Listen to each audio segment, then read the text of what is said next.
गया और बहुत अच्छी जानकारी रखी गई। तो संघ की दृष्टि से 6 कार्यक्रमों में हम ये करते हैं, कैसे करते हैं, क्यों करते हैं। तो आज हमारे मध्य में श्रीमान जगत जी हैं।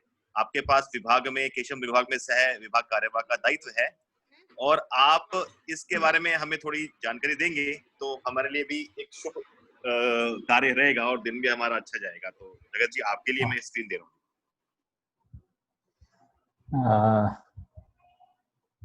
यहाँ उपस्थित सभी बंधु भगिनी, प्रियंका जी ने लगभग विषय सारा का सारा छू दिया है। मैं इसमें कुछ छोटे छोटे बिंदु जोड़ रहा हूं खाली। आवाज साफ आ रही है ना जी? चिराग जी? जी जी जी जी सर। हाँ जी। कुछ बिंदु इसमें जोड़ रहा हूं खाली। शायद प्रियंका जी को और समय मिलता तो जो बिंदु मैं जोड़ रहा हूं शायद वो भी पूरे हो जाते, लेकिन जूम है, कभी कभी ऐसा लगता है कि एक चेहरा देखते देखते भी लोग परेशान हो जाते हैं ना। तो इसलिए चलो 20-25 मिनट एक चेहरे को देख लिया, 20-25 मिनट दूसरे चेहरे को देख लें, ऐसा सारा रहता है। चलिए, तो छत्रपति शिवाजी को अगर इतिहास ने सही ढंग से न्यायपूर्ण तरीके से लिखा होता तो शायद लगता है कि आज की वर्तमान शासन व्यवस्था का सारा तंत्र शिवाजी से शिक्षित होता। शिवाजी के हर आयाम, माने युद्ध एक हिस्सा है, शासन व्यवस्था दूसरी हिस्सा है। उसमें युद्ध के लिए क्या नियम होने चाहिए, फिर युद्ध के साथ शासन चलाने के लिए क्या नियम होने चाहिए, ये दोनों चीजें उन्होंने प्रत्यक्ष स्थापित की है अपनी। उस स्थापना को समझने के लिए छत्रपति शिवाजी का जीवन और उनके साथ दो व्यक्तित्व जुड़े हुए हैं। एक जिसके वो अंश हैं माता जीजाबाई, और एक उनके गुरु।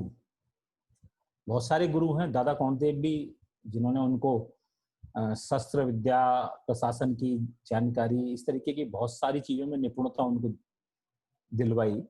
उसके साथ साथ आध्यात्मिक, जिसे कह सकते हैं ना, मार्गदर्शन, और आध्यात्मिक मार्गदर्शन ही नहीं, उस आध्यात्मिक मार्गदर्शन के आधार पर कैसा समाज, कैसा देश, कैसी युद्ध कला, ये सब होनी चाहिए, उसको जिन्होंने समझाया है, ऐसे समर्थ गुरु रामदास।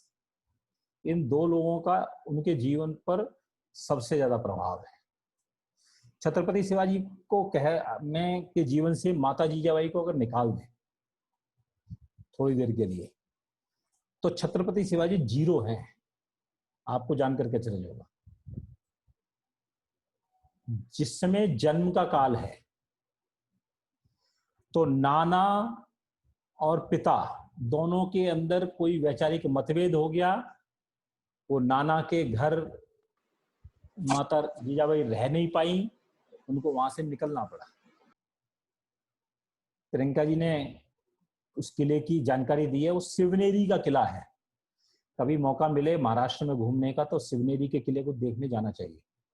इतनी ऊंचाई पर है कि एक अलग प्रकार का। उस किले पर ऊपर जाकर के छत्रपति शिवाजी को जन्म दिया। समय भी पंडितों ने बताया था कि जो समय है इनके जन्म का, अगर इस समय पर वो जन्म होते हैं तो वो कायर होंगे।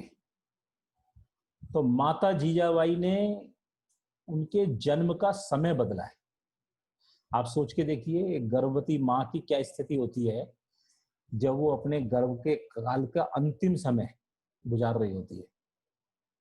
उसको टालना आगे, और केवल इसलिए कि मेरा बेटा कायर नहीं, ताकतवर बनेगा और समाज को दिशा देगा, उसके जन्म के काल के समय को बदला है उन्होंने। और उसके बाद उनका जो लालन पालन है, प्रियंका बहन जी ने बताया, मावलों के बीच में हुआ है। मावले एक तरह से आप ये मान के चलें कि जैसे मध्य भारत और उससे ऊपर की तरफ जाएंगे तो जैसे भील जनजाति होती है उस तरीके से है, थोड़े से उससे क्लास ठीक होगी, लेकिन ये मावले थे। युद्ध इनका जीवन था, लड़ना इनका जीवन था, उनके बालकों के बीच में इनका पालन पोषण हुआ। तो इसलिए कहते हैं जब सेना की आवश्यकता पड़ी तो वही जो जिन बालकों के बीच में पले बड़े थे, दादा कौंडदेव ने इनको और उन बालकों को एक साथ शस्त्र शिक्षा दी है। और वो सारे के सारे जितने मावले थे वो बाद में जाके इनके सिपहसालार बने, सेनापति बने। तानाजी मालुसरे उन्हीं में से एक थे, वरिष्ठ थे उनसे उम्र में, लेकिन उन्हीं उसमें थे सारे सारे। तो माने ये एक पूरा का पूरा, माने कैसे जन्म के समय से ही तैयारी छत्रपति शिवाजी के साथ की गई, ऐसा उनके साथ हुआ। बचपन उनका बहुत कठिनाइयों में बीता है, सारा का सारा ध्यान करेंगे तो बहुत कठिनाइयों में है, लेकिन माता जीजाबाई ने उन कठिनाइयों में से छत्रपति शिवाजी को डिगने नहीं दिया बिल्कुल भी। उनको जिस तरीके का बनाना था वैसा ही बनाया, और वैसे ही उसके मित्र, उसकी उनके जीवन का संकल्प, उनकी वैचारिक जिसे कहते हैं ना प्रतिज्ञा, वैसी खड़ी की है उन्होंने। उनको बचपन से ही इस प्रकार का साहित्य का अध्ययन कराया, ध्यान कराया कि उनके भारत का गौरव किया। भगवान राम का जीवन छत्रपति शिवाजी के जीवन का बहुत बड़ा हिस्सा है। जो राम ने किया कि उस वनवासियों को इकट्ठा करके रावण को हराया, ऐसे ही छत्रपति शिवाजी ने मावलों को इकट्ठा करके, गांव में रहने वाले मावलों को इकट्ठा करके राक्षस रूपी मुगल, निजाम शाही और आदिल शाही, तीनों को, और इन तीनों को ही नहीं हराया, पुर्तगीज उस समय भारत में आ चुके थे, उनको भी एक तरह से उनके लिए स्पर्धा खड़ी कर दी। इस तरीके का वातावरण उनके जीवन ने बनाया। स्वामी विवेकानंद ने उनके बारे में कहा है, छत्रपति शिवाजी के बारे में, छत्रपति शिवाजी माने संत की भांति थे। राजा बने लेकिन राजा का व्यवहार नहीं था उनका, जैसे संत होता है वैसे थे, उनकी वृत्ति संत जैसी थी। इसलिए प्रियंका जी ने जब बताया ना कि युद्ध के कालखंड का एक घटना, तो वो घटना वो जो है, डच का जो सेनापति था उसने छत्रपति शिवाजी की फौज वहां पर है, तो उन्हें पता करने की कोशिश की कि छत्रपति शिवाजी कैसे आए हैं, किस तरीके के साजो सामान के साथ युद्ध लड़ने के लिए आए हैं। तो उनके जासूस ने आके बताया छत्रपति शिवाजी के पास तो केवल अपना हथियार, सामान और कुछ खाने की व्यवस्थाएं, इससे अलावा कुछ नहीं है, कोई टेंट वेंट नहीं है। वो सारे के सारे सैनिक किसी पेड़ पर सो रहे हैं, किसी दो डालियों के बीच में कपड़ा लटका के सो रहे हैं, ऐसे सो रहे हैं, और इस मुद्रा में सो रहे हैं कि कोई उनको हल्का सा भी आवाज दे दे तो तुरंत युद्ध के लिए तैयार होते हैं। और वहीं स्थिति क्या थी, मुगल जब चलते थे तो पूरी की पूरी फौज चलती थी, और फौज ही नहीं चलती थी, उनके साथ में उनको संभाल करने के लिए, माने 100 पुलिस 100 सिपाही चल रहे हैं तो 200 उनके संभाल के लिए चलते थे, उनके परिवार चलते थे, उनकी पत्नियां चलती थी, उनके बच्चे साथ चलते थे। यहाँ छत्रपति शिवाजी कभी किसी कोई परिवार के साथ जाने का मतलब ही नहीं है, ऐसा सारा इतिहास है उनका। तो ऐसा करके उनको कहा गया है कि उनके जीवन का संत जैसे जीवन जिया है उन्होंने। राजा बनने के बाद भी उनका व्यवहार संत जैसा ही है। भारत की चेतना, माने उन्होंने महाराष्ट्र से शुरू किया और कहा तमिलनाडु के जिंजी तक उनका शासन फैला। 1674 में जिस समय उनका हिंदू पदपतशाही का स्थापना का वो हो रहा था, उस समय उनका शासन महाराष्ट्र से लेकर के तमिलनाडु के जिंजी तक था सारे में। और केवल इतना शासन नहीं था, पूरे देश के अंदर उनकी चर्चा थी। तो छत्रपति शिवाजी वहां पर अपनी सत्ता का स्थापना कर रहे हैं, और सत्ता की स्थापना वो छत्रपति शिवाजी मराठों के नाम से नहीं कर रहे, कोंकणी के नाम से नहीं कर रहे, किसके नाम से कर रहे हैं? तो भारत की मूल पहचान क्या है, भारत किनका है, और भविष्य में किनको इकट्ठा करना है, किनको एक जगह लेकर के आना है। तो ऐसे भारत के जो हिंदू पहचान है भारत की, विश्व में हिंदू के नाते भारत को सब लोग जानते हैं और ये हिंदुओं का देश है। तो इसलिए उन्होंने जो स्थापना की, हिंदू पद पातशाही की स्थापना की, मुगल पद पातशाही की या कोंकण पद पातशाही की स्थापना ही नहीं की, जो उनका क्षेत्र था। तो इसलिए इतना चिंतन माने मराठा चिंतन नहीं, भारत का चिंतन। तो इसलिए उनको कहा जाता था कि छत्रपति शिवाजी महाराष्ट्र से वहां तक रहे, लेकिन छाप कहां तक थी? तो आगरा तक थी, दिल्ली तक थी। बुंदेलखंड से छत्रसाल मिलने के लिए जाते हैं छत्रपति शिवाजी से। माने बुंदेलखंड का क्षेत्र कहाँ है? तो झांसी वर्तमान में आज है, वहां से वो महाराष्ट्र में उनसे मिलने के लिए जाते। तो माने पूरे देश में उनकी चर्चा थी। तो इसलिए स्वामी विवेकानंद ने उनके बारे में कहा कि ये मराठा प्रतिबिंब नहीं, ये भारत का प्रतिबिंब थे। भारत को साम्राज्यवादी शक्ति से मुक्त कराया। पूरे देश के अंदर चर्चा चलती थी। मुस्लिम साम्राज्य 8वीं शताब्दी में मोहम्मद बिन कासिम से शुरू हुआ, फिर मोहम्मद गौरी ने, और उसके बाद ये मुगलों का सारा ये 8वीं शताब्दी से लगभग 800 वर्ष तक, जब इन्होंने हिंदू पद पातशाही की स्थापना की, इस 800 वर्ष के अंदर बहुत सारे शासक भारत के अंदर रहे। उन्होंने अपने परिवार के नाम से सारा का सारा शासन चलाया। लेकिन छत्रपति शिवाजी ने जिस समय शासन की स्थापना की, तो ये कहा गया कि अब मुगलों का अंत आ रहा है। और अपने को पता है कि 1674 की ये घटना, 1680 में मृत्यु, और उसके बाद भारत से मुगलों का एक प्रकार से समापन शुरू हो गया। औरंगजेब लास्ट है, उसके बाद के जितने भी मुगल शासक हुए हैं वो समाप्ति की ओर हैं। बहादुर शाह जफर का केवल मुगल शासक के नाम से चर्चा रही है, और वो भी चर्चा इतिहास की किताबों में वामपंथियों ने भर दी। अन्यथा तो उस समय का पूरा युद्ध का कालखंड, जो 1857 की, कभी मौका मिले तो वीर सावरकर की पुस्तक है 1857 का समर, उसको पढ़ना चाहिए। उसमें लगेगा कि मुगलों का कोई हिस्सा ही नहीं है। इस देश से, इस देश के समाज का जन जागरण जो छत्रपति शिवाजी ने शुरू किया, उसका प्रतिबिंब यहाँ नजर आता है। समर्थ गुरु रामदास ने पूरे देश के अंदर जो अखाड़ों के माध्यम से पूरी व्यवस्था खड़ी की, उस व्यवस्था का कंटिन्यूशन पार्ट है वो 1857 का जो समर है। उसके अंदर कहा जाता है कमल और रोटी, ये दोनों पहचान है। कमल रोटी किसकी पहचान है, किसने खड़ी की? तो उस समय का जितना भारत के अंदर साधु समाज था, और ये साधु समाज कब आया? तो लगभग ये समर्थ गुरु रामदास के समय से शुरू हुआ और इस समय बढ़ गया। शुरुआत तो उससे पहले हो चुकी थी, लेकिन उसके बाद बड़ी तेजी से बढ़ा है। और 1857 के अंदर मंगल पांडे से अगर गलती नहीं होती तो 31 मई को वो विद्रोह होने वाला था। एक भी अंग्रेज भारत में नहीं रहता, या तो वो भाग जाते या मारे जाते। भारत 90 वर्ष पूर्व ही आजाद हो चुका होता, और आज भारत का जो इतिहास है, उस भारत का इतिहास की अलग प्रकार का इतिहास होता।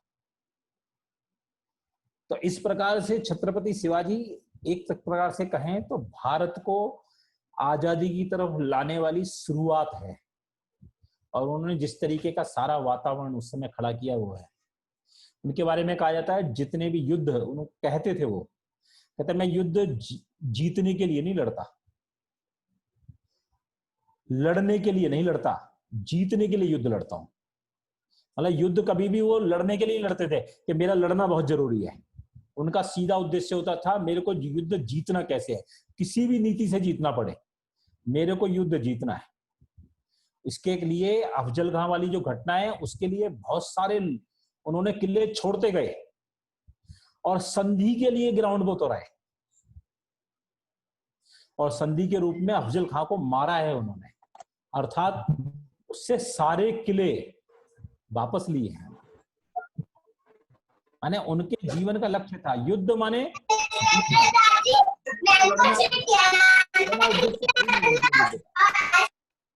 इसीलिए पूरे के पूरे जितने युद्ध लड़े उन्होंने जीतने के लिए लड़े। ये सब सारा घटनाक्रम प्रियंका जी ने पूरा इतिहास एक बार अपने सामने रखा है। एक जो 1674 के बाद उनकी स्थापना हुई और उसके बाद का जो सारा क्रम है, उनका जो स्वराज की चर्चा चलती है, जिसकी आज के स्वराज के ऊपर उसके आज के वर्तमान संदर्भ में उनको देखें तो कुछ चीजें उनसे जुड़ती हुई अपने को नजर आएंगी। कभी कभी तो मैं ये जब पढ़ रहा था, एक पुस्तक है, अपने संघ के प्रचारक रहे अनिल माधव दवे, बाद में राज्यसभा से सांसद भी रहे, मंत्री भी रहे, नर्मदा आंदोलन के ऊपर भी काम किया उन्होंने, नर्मदा की सफाई के लिए। उन्होंने स्वराज करके एक पुस्तक लिखी है, अपने को जब भी मौका मिले तो उसको पढ़ना चाहिए। उस स्वराज के अंदर छत्रपति शिवाजी का एक पक्ष हिंदू पद पातशाही की स्थापना, उसके बाद उनके जीवन का क्या है वो सारा उन्होंने विवेचना की है।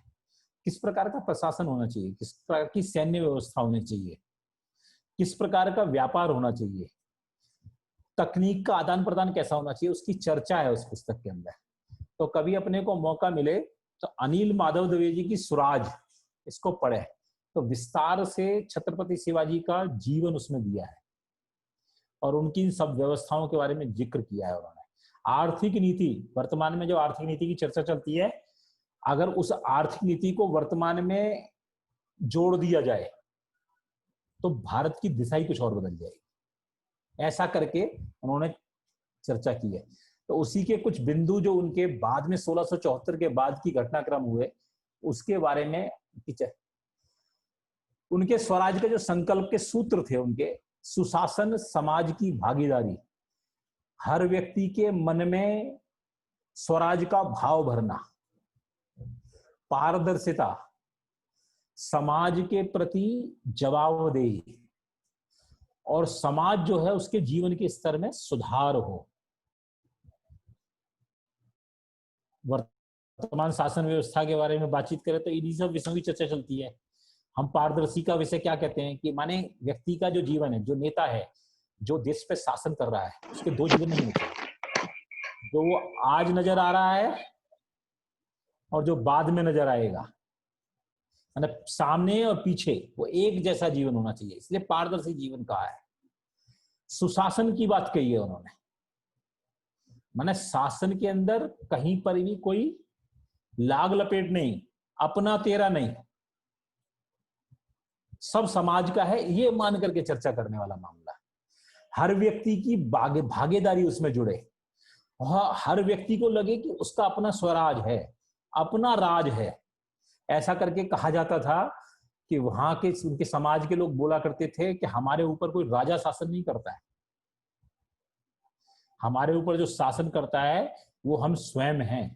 ये छत्रपति शिवाजी के शासन के लोग बोला करते थे। इसलिए कहा जाता था कि छत्रपति शिवाजी के यहाँ पर छोटी सी भी घटना घटती थी तो राजा तक पहुंचने में ज्यादा देर नहीं लगती थी, तुरंत पहुंचती थी। तो ये स्वराज की एक पहचान है कि समाज का सबसे निचला वर्ग और राजा, इन दोनों के बीच के अंतर नहीं होना चाहिए, गैपिंग नहीं होनी चाहिए। ये छत्रपति शिवाजी के समय में रहता था। इस प्रकार से माने जिसे कह सकते हैं लोकहित के बारे में उत्तरदायी रहना चाहिए। और इस सब को करने के लिए राजा की स्थिति कैसी हो, तो उसकी राष्ट्रीय दृष्टि ठीक होनी चाहिए, शील संपन्न, माने उसका चरित्र ठीक होना चाहिए राजा का। अपने को ध्यान होगा, एक उनका सेनापति युद्ध जीत के आया तो एक मुगल की पत्नी को उसकी को साथ ले आया दरबार में और उन्होंने कहा कि महाराज ये मैं आपके लिए लेकर के आया हूं। छत्रपति शिवाजी बड़े गुस्से में आ गए और उसको इतनी लताड़ लगाई कि हद से ज्यादा, और उसने उनको कहा कि ये जो सामने मेरी माँ खड़ी है, अगर मेरी माँ इनकी तरह सुंदर होती तो शायद छत्रपति शिवाजी बहुत सुंदर होता। माने युद्ध में जो जीत करके महिला वो सेनापति लेके आया था, उसको अपने राजा के बारे में गलतफहमी दूर हो गई। उसने सोचा था जैसे मुगलों के यहाँ चलता है वैसे यही चलता होगा। छत्रपति शिवाजी ने अपना उदाहरण प्रस्तुत किया कि नारी मां का रूप है, ऐसा नहीं है कि वो भोगने की वस्तु है, जैसा कि वहां पर मुगलों के अंदर चलता था। मुगलों की घटनाएं हैं सारी की सारी। माने वो जब युद्ध लड़ते थे तो पूरी फसल खत्म कर दिया करते थे, वहां के पूरे समाज को लूट लिया करते थे। वहां के जिसे कहते हैं ना, एक एक को किसानों को मार देना, उनकी महिलाओं को चरित्र हनन करना उनका, इस तरीके का वातावरण। और वहीं छत्रपति शिवाजी क्या थे, उसके उलट थे। उसका परिणाम था कि वो जितने समाज था वहां का, उन्होंने जहां जहां शासन किया उस समाज के अंदर उनके प्रति बहुत श्रद्धा, इस तरीके से सारा का सारा रहा। राजा कैसा हो तो उनके बारे में कहा जाता था कि 300 किले उनके पास थे, लेकिन एक भी किले का सेवादार उनका कोई रिश्तेदार नहीं था। ये राजा की कल्पना है। जब वो आज के वर्तमान में भी देखें तो वर्तमान के प्रधानमंत्री को छोड़ दें, नहीं तो साधारणतः भारत के अंदर जो राज व्यवस्था रही है उसने स्वयं के आने के बाद सबसे पहले अपने परिवार के विकास के लिए सब कुछ करना शुरू किया है। छत्रपति शिवाजी इसके उलट थे। राजा की परिभाषा है कि राजा की परिभाषा कैसी कि सबसे पहले अपने परिवार के रिश्तेदारों से सबसे मुक्ति, जब शासन व्यवस्था में आप आके बैठे, नहीं तो वो परिवार जो है उस शासन व्यवस्था को बिगाड़ता है। तो राजा कैसा हो, इसे चापलूसों से दूरी रखना। माने कोई भी आकर के आपके बारे में कुछ प्रशंसा कर रहा है, कुछ कर रहा है, उसकी जांच जब तक नहीं कर ली कि वास्तव में जो ये बोल रहा है वो ठीक बोल रहा है नहीं ठीक बोल रहा, या इसका कोई हित तो नहीं है, इस सब का ध्यान रखते थे वो। छत्रपति शिवाजी के बारे में कहा जाता था कि उनका जो भोजन था, शुरू में कहा ना स्वामी विवेकानंद ने, संत वृत्ति थी उनकी। यही स्थिति उनके जीवन में सारी जिंदगी रही। राजा बनने के बाद उनका भोजन किस प्रकार का हो, तो एक विदेशी लेखक हुए थेवरनाट, उन्होंने लिखा है शिवाजी का भोजन इतना सादा होता था कि आम जन जो भोजन करता था उनके आम जन के भोजन में और उनके भोजन में कोई अंतर नहीं होता था। नहीं तो साधारणतः क्या होता था राजाओं के में, चांदी की थाली होगी, सोने की चांदी होगी, 50 तरीके के व्यंजन होंगे, ये कुछ भी नहीं होता था। छत्रपति शिवाजी ने स्वयं का उदाहरण प्रस्तुत किया इस तरीके का। अपने रिश्तेदारों से दूरी, चापलूसों से दूरी, अपने भोजन सादगी, अपना जीवन बहुत सादगीपूर्ण, इस तरीके से ये उनके जीवन का हिस्सा बना। तो इस तरीके की घटना एक तरीके से सारा। बहन जी ने एक घटना सुनाई है छत्रसाल की। छत्रसाल जिस समय छत्रपति शिवाजी से मिलने के लिए आए तो छत्रपति शिवाजी से उन्होंने एक वाक्य बोला है कि शिवा, मैं आपसे मिलने के लिए आया और आपने एक बार भी मेरी जांच नहीं की, आपने पहली बार में ही मेरे को मिलने के लिए बुला लिया।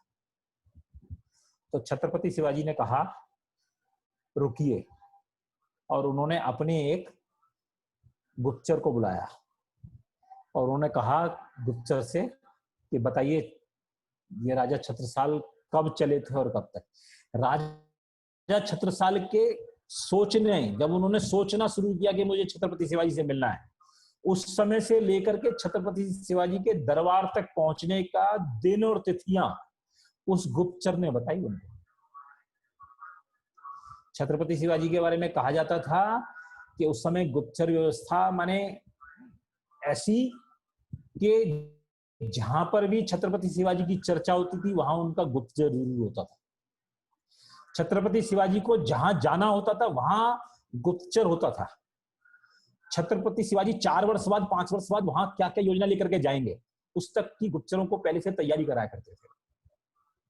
अपने को जानकारी होगी, अमेरिका जो है उसके बारे में जब तथ्य इकट्ठे करें तो उसके बारे में एक जानकारी है कि वो प्रत्येक देश के बारे में उसके यहाँ एक डेस्क है, डेस्क, उस डेस्क पर लोग काम करते हैं और प्रत्येक देश की जानकारी, हर छोटी से छोटी जानकारी वो इकट्ठी करते हैं।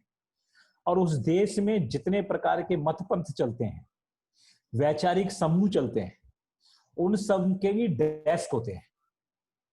इसी प्रकार की व्यवस्था छत्रपति शिवाजी के समय में भी थी।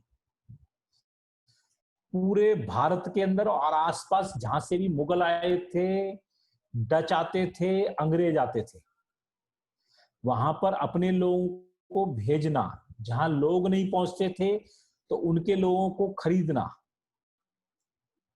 और वहां से सारी सूचनाएं अपने तक पहुंचाना। लेकिन इतनी सारी सूचनाएं सारी आए तो उसको इकट्ठा करके किस समय किस सूचना का उपयोग करना, इसके लिए उन्होंने तंत्र विकसित किया। उस तंत्र को सुन करके आपको बड़ा अचरज लगेगा कि माने किस तरीके से आज वर्तमान में हम सोचते हैं कि प्रधानमंत्री होता है, ये होता है। पूरी सारी व्यवस्था को चलाने के लिए पंत प्रधान, जिसे प्रधानमंत्री बोलते हैं आज के समय में, ऐसा एक व्यवस्था खड़ी की उन्होंने। उसके सहायक के नीचे आमत्य वित्त मंत्री के रूप में खड़ा किया, सेनापति उसके नीचे, इस प्रकार से लगभग 8 व्यवस्थाएं उन्होंने खड़ी की। पंत सचिव, एक मंत्री, इसके साथ साथ धर्म का सत्ता के अंदर कितना हिस्सा रहना चाहिए और धर्म की कब कब आवश्यकता सत्ता को पड़ेगी और धर्म के अनुसार सत्ता चल सके और धर्म के अनुसार शिक्षा चल सके, इसलिए एक धर्मस्व एक विभाग था उनका। उसको पंडित राव करके दायित्व, जिसको कार्यकर्ता, जिस बंधु को दायित्व दिया जाता था उसको पंडित राव करके बोलते थे। उसका काम ये था कि क्षेत्र में चलने वाले विद्यालय, उनकी पढ़ाई, उनकी शिक्षा, उसकी योजना रचना को इसको खड़ी करना, उसके बारे में चिंतन करना, राजा को किस समय आवश्यकता है किस चीज की दिशा देने की, ये विभाग उस समय करता था।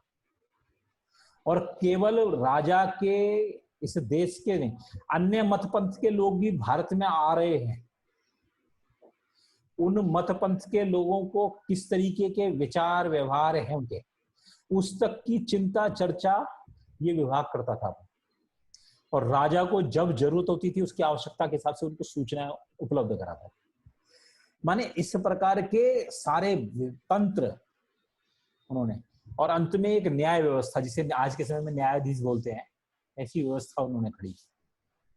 और ये न्यायाधीश नाम की व्यवस्था स्वतंत्र थी बिल्कुल, इसके अंदर राजा का कोई हिस्सा नहीं होता था।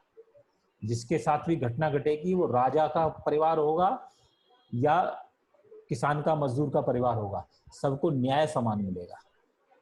इसलिए उस समय न्यायाधीश की स्वतंत्र व्यवस्था हो, ऐसी व्यवस्था की। इसी प्रकार से शिवाजी के बारे में कहा जाता था कि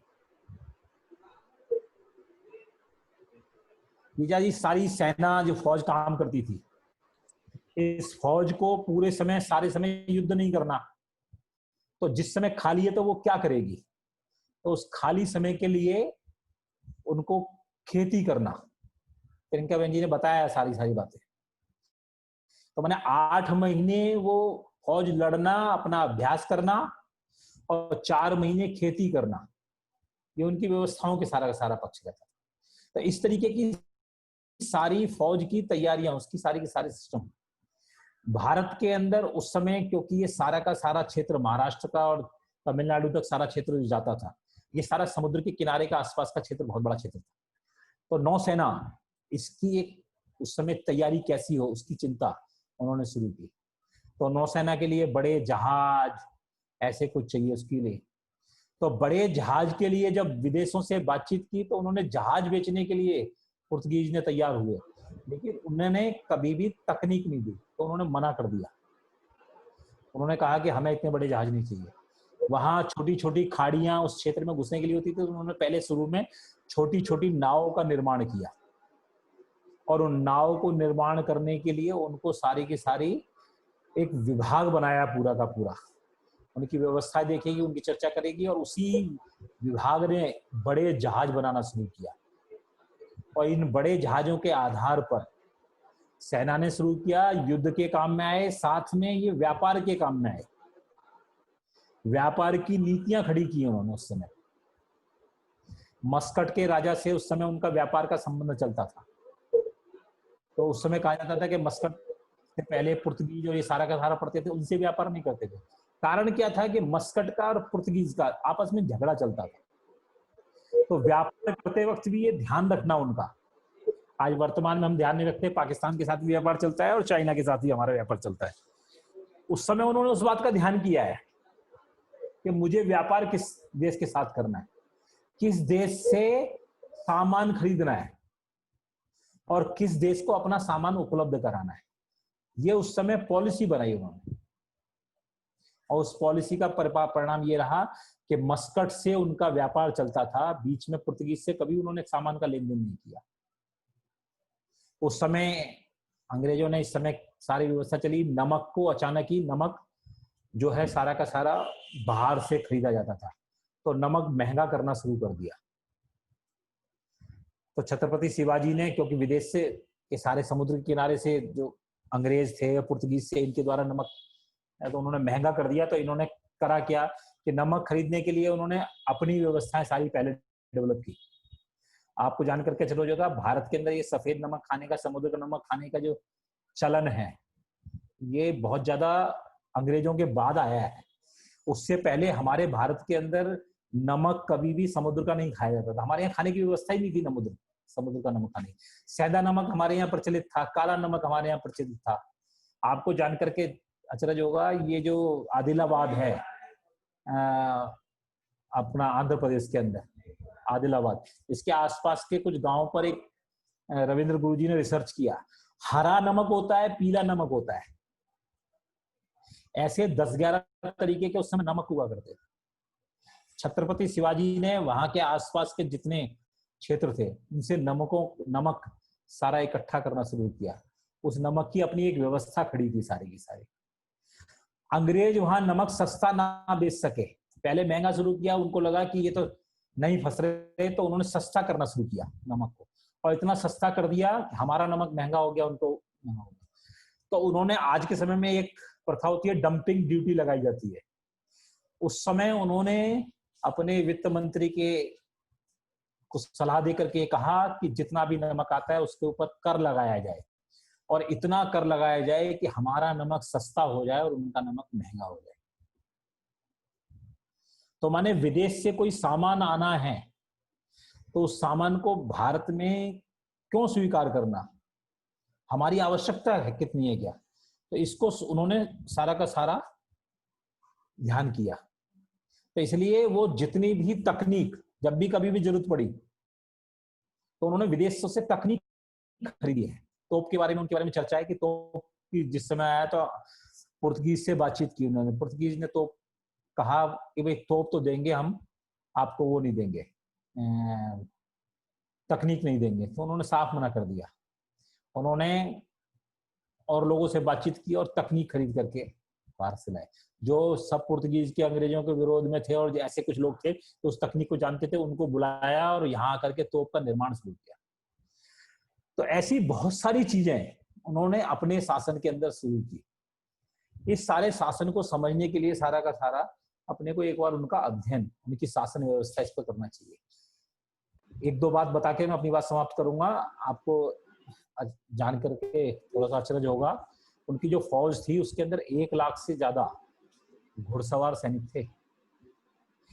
1,50,000 के आसपास लगभग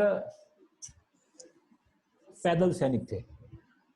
इन सब सैनिकों को तनख्वाह समय से मिलती रहे, इसकी उनकी चिंता रहती थी। सारी व्यवस्थाएं उन्होंने इस तरीके से सारी डेवलप की थी, तैयार की थी कि उनको किसी भी तरीके से, किसी भी पैसे वैसे की, तनख्वाह की कभी दिक्कत ना आए। इस सारे को ध्यान करते हुए एक अचानक ही एक घटना उनके जीवन में घटती है कि अरबी घोड़ों की चर्चा एक उस समय शुरू हुई कि भारत के अंदर अरबी घोड़े लाने चाहिए, फौज के लिए लड़ने के लिए काम में होगा। तो छत्रपति शिवाजी ने कहा कि हमें अरबी घोड़े नहीं चाहिए, वहां से अरबी घोड़ों की कोई नस्ल का घोड़ा लेके आइए और उस नस्ल को हम भारत में विकसित करेंगे। और आपको अचरज होगा, उन्होंने अपनी फौज के अंदर 50,000 से ज्यादा अरबी घोड़ों की नस्ल खड़ी की उस समय। 4.5 महीने आगरा की जेल में बंद रहे, 1-1.5 महीना उनके आने जाने में रहा, 6 महीने वो अपने शासन व्यवस्था से बाहर रहे, लेकिन किसी भी सिपहसालार ने, किलेदार ने विद्रोह नहीं किया। आज के समय में मुख्यमंत्री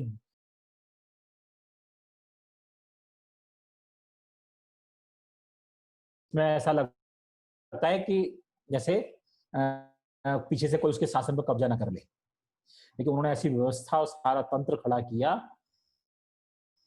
कि उनके पीछे उनके होने ना होने के बाद भी उनका शासन बड़े आराम से चलता था। तो इस सारे को समझ करके सारे को ध्यान करना चाहिए, और बहुत सारी बातें इसमें सुनने वाली है। जैसे उन्होंने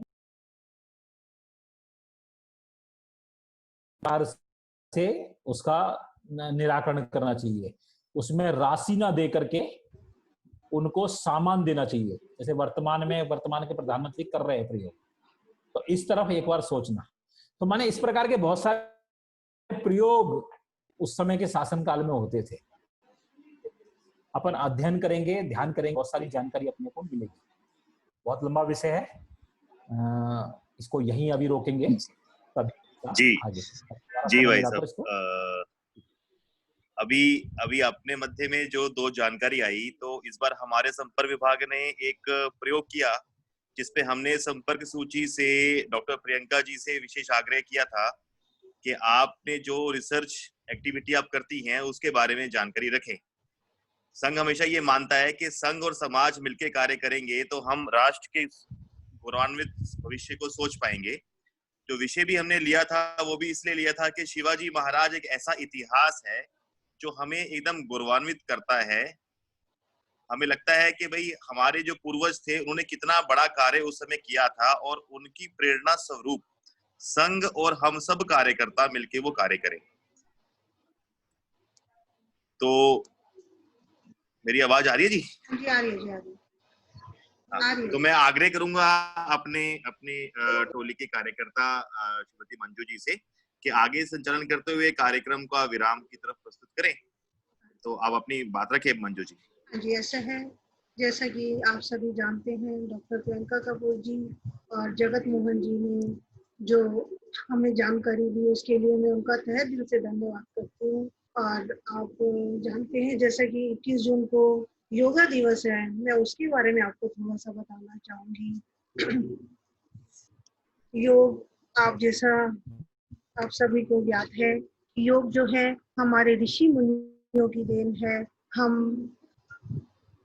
योग दिवस अंतरराष्ट्रीय योग दिवस 21 जून को मनाया जा रहा है। उसमें आप सभी लोग जरूर आएंगे। मैं आपसे आग्रह करती हूँ कि योग जो है हमारे जीवन में जीने की कला है। योग से हम अपने खान पान पर और व्यवहार पर नियंत्रण करना सीखे हैं।